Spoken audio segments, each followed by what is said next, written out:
at the JASL. Good afternoon to you, Mr. Lalor. Good afternoon, and good afternoon to your listeners. It's such a pleasure to have you on board. Now, today is a very special day, and I understand that you wish to share with us some information concerning your organization and concerning the significance of this day. Yes, indeed. So today is the International Day for the Elimination of All Forms of Violence Against Women.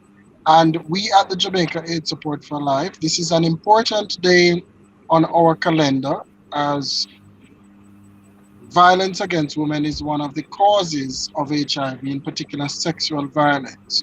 So today is a day when we pause to um, not just remember those who we have lost as a result of violence, but to champion the survivors and to call on all Jamaicans to join the call to end violence against women. So today is a day when we move across Jamaica in different spaces with messages.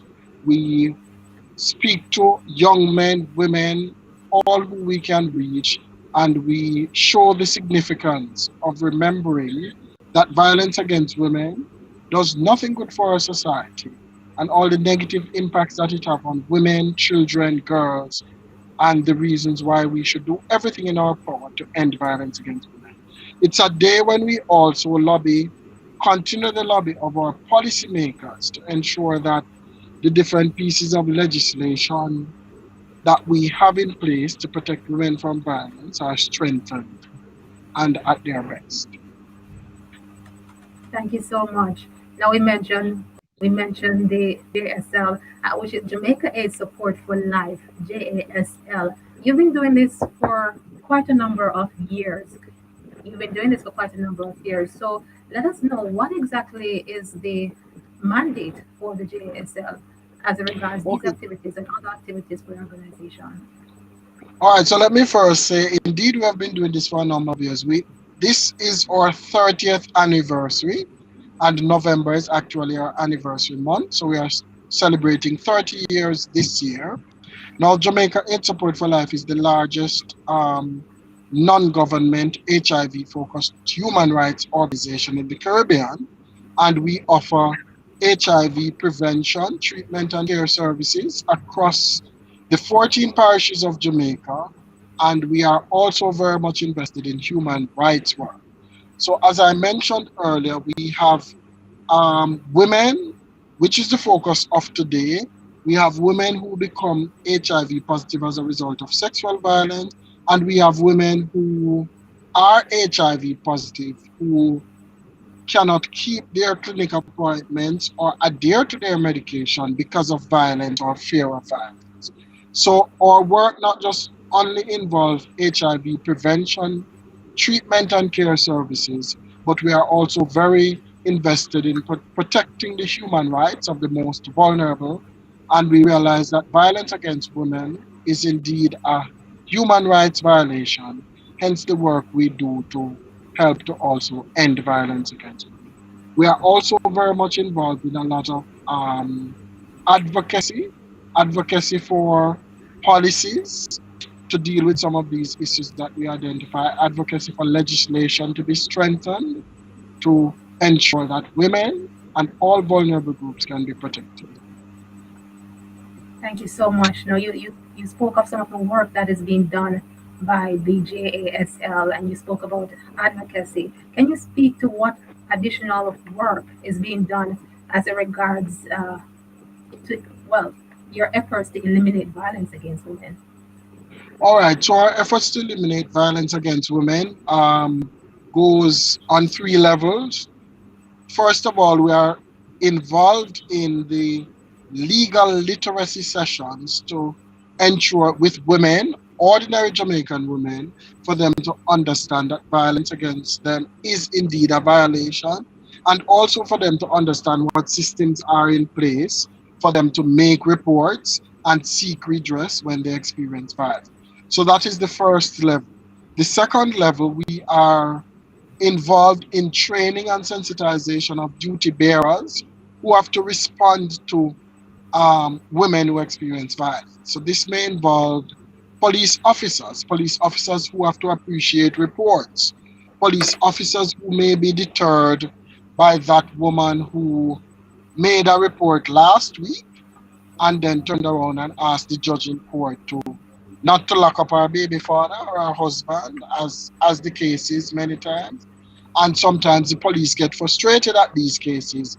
And when that same woman comes 2 months later to report that she has been abused again, they are sometimes tempted to ignore these reports. So we are very much involved in training with police officers how to appreciate these reports, regardless of how frequent they come, regardless of the fact that it may be the same woman who dropped the case 6 months ago.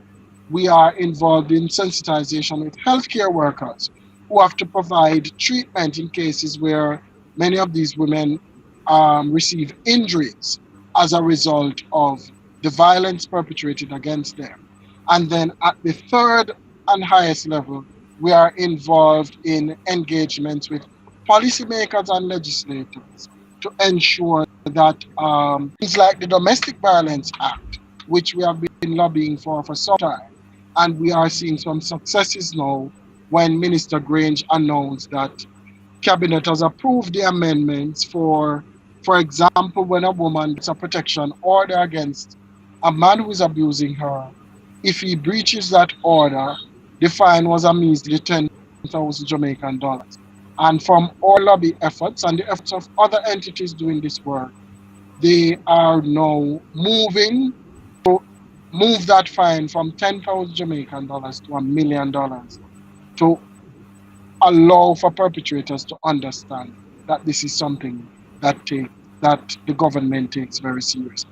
So our work spans dealing with the ordinary man to our politicians to everyone to ensure that people on the ground know their rights, know what to do when their rights are violated, and to ensure that our legislators put the systems in place, not just laws but shelters, which is an important part of responding to violence against. Absolutely. We are speaking to Mr. Patrick Lalor of the JASL Policy and Advocacy Officer. Uh, well, we're going to wrap up, but before we go, you spoke about some of the results of the work being done by the JASL. Just to leave us with an idea as to what is your success rate. What are you seeing happening? Are you seeing the results from the work that is being done over the years?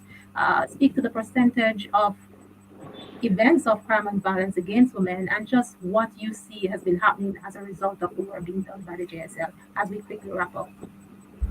All right. Well, the data is showing that 1 in 3 women at some point in time experience having um,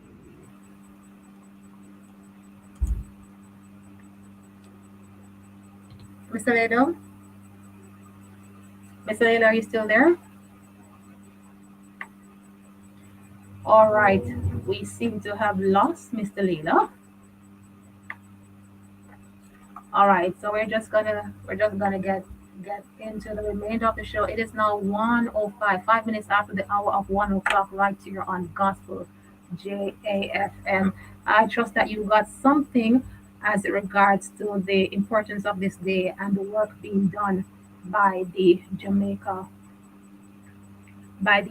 Association, Jamaica Aids Support for Life group. That was Mr. Layla just speaking to us just now. So you are inside the gospel light.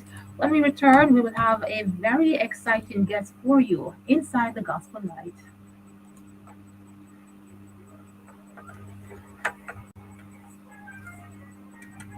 Lord, we